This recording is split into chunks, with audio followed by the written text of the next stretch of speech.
today's video, we are going to talk about how to build a hair care routine specifically for your hair. Social media inundates you with recommendations for products, and sometimes those products might be great for your hair, and sometimes you try products that someone else swears are amazing and they do nothing for you. This is because everyone's hair is going to need different things, and what product might be amazing for one person's hair might be bad for another person's hair, or simply do nothing for another person's hair.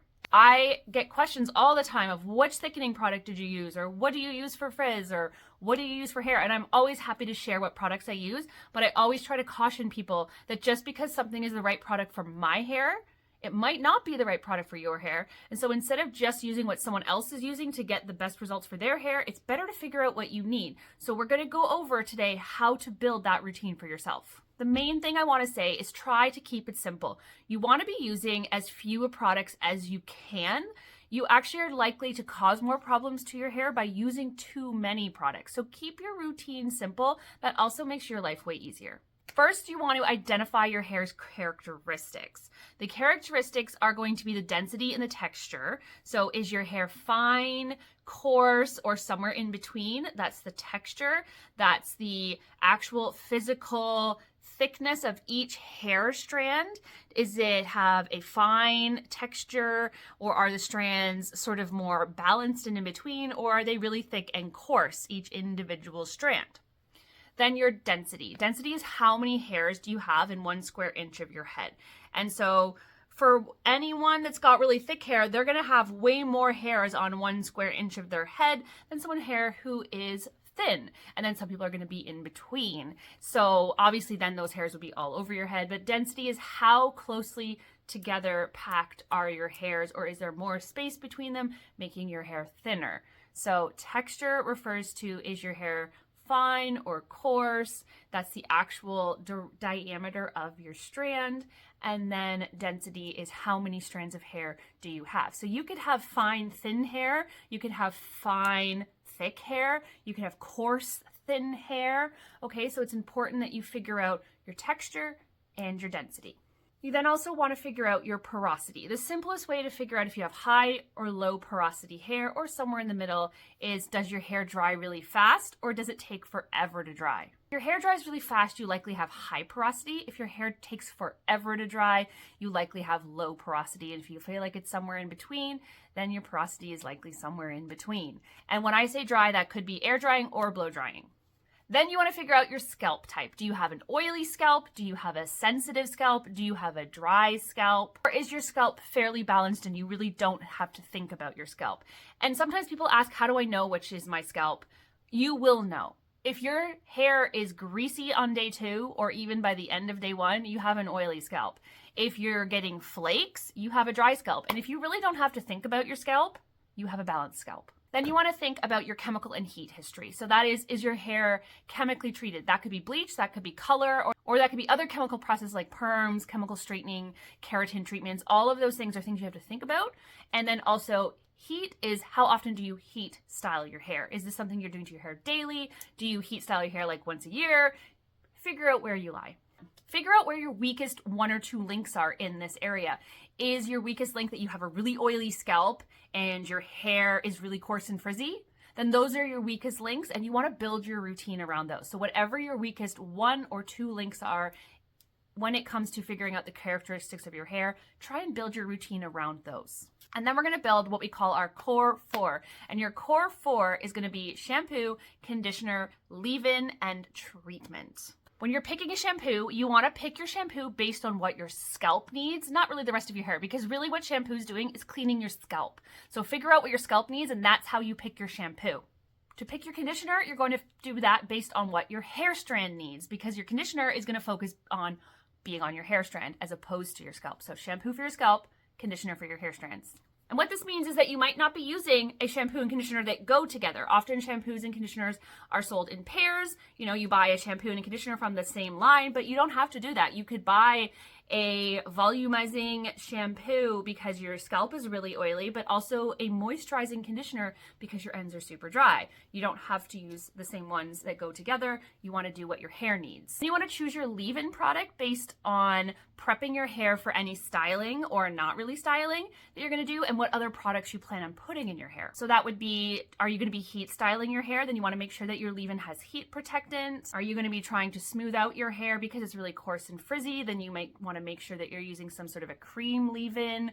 Or is your hair really fine? You've identified it's fine. And then you're going to want to focus on lightweight ingredients for your leave-in. So just, again, figuring out what your hair needs. And last, for treatment, you're going to pick protein or moisture. Now, you can have a protein treatment and a moisture treatment if you need both, but you don't want to use them at the same time. So every time you treat your hair, you're only going to pick protein or moisture. You're not going to use them at the same time. Some people's hair might not need either, and I will do a little part at the end of this video explaining protein and moisture and how you know which one you need and what happens if you use too much. But for now, you want a treatment that's either protein or moisture, or you can have both, but use them separately and don't use them too often. To understand protein and moisture, protein is for strength, moisture is for flexibility, and you really need a balance of both for your hair to be healthy.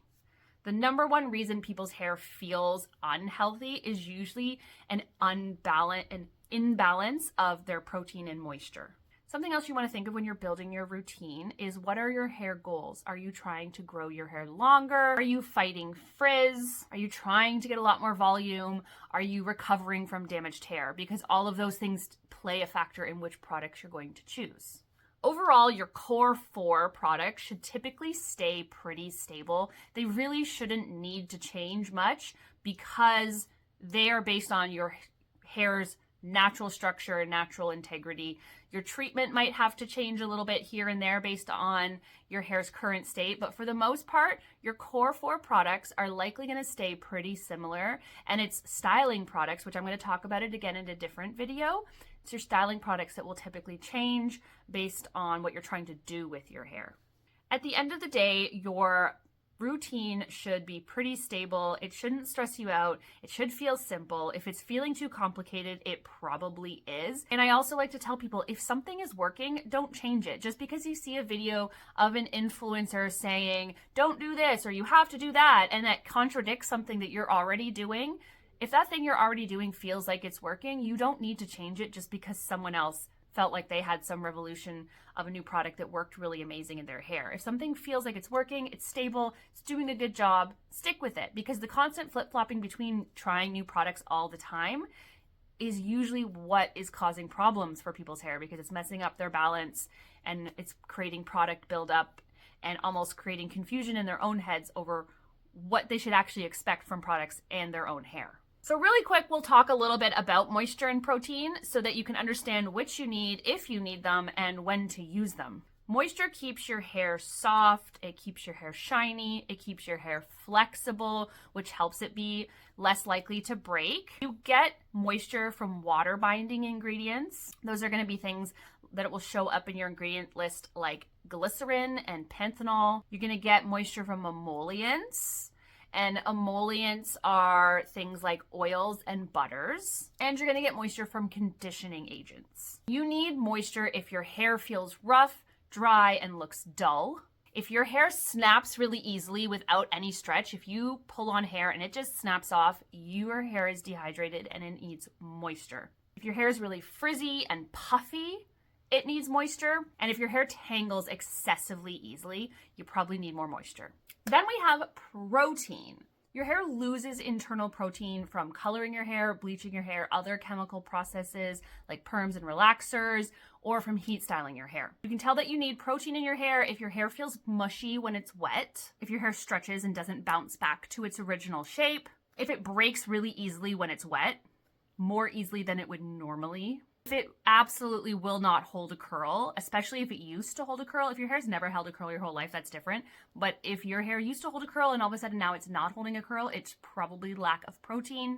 And if your hair is super, super limp, even when you've done volumizing products and styling, then again, it might be a sign that you need more protein. Protein treatments are going to patch weak spots, help level out the porosity in your hair. They're going to help add strength and structure, and they're going to help reduce breakage. They're not going to make your hair smooth and shiny and all of that. A lot of people will complain that they'll buy a mask and it doesn't make their hair feel smooth or shiny or look soft, and that's probably because they've bought a protein treatment and not a moisturizing treatment. They are typically different. Now, some treatments will have ingredients for both in them, but most masks really do target mostly moisture or mostly protein. So if you get a protein treatment that has a bit of moisturizing in it, it's not going to be as moisturizing as if you get an actual moisturizing treatment. So when it comes to picking your mask, you really want to make sure that you know if you need moisture, if you need protein, or if you need both. A good rule of thumb is that if you have virgin hair, you probably don't need protein treatments. You probably only need moisture, and you should only use it 1 to 2 times a month. Virgin hair is hair that has never been dyed or chemically treated in any way. Next, if you have lightly processed hair, meaning regular hair dye, not bleach, then you definitely probably need moisture. You may or may not need protein, depending on, check your hair's characteristics. You want to use your mask about once a week max. If your hair is very damaged or bleached or heavily chemically processed, then you're going to want to do a mask once a week, alternating between a protein mask and a moisture mask. One thing you definitely do not want to do is use a mask every single time you wash. So I hope that that helps. I know that's a lot of info for one video. Let me know in the comments section if there's any questions, and I will do my best to clarify any information for you. But hopefully this gives you a good place to start building a hair routine that is actually going to work for your hair. Thank you so much for watching today. Hit that notification bell so you don't miss any of my videos. Like and subscribe and all that good stuff. Thanks for watching. Bye.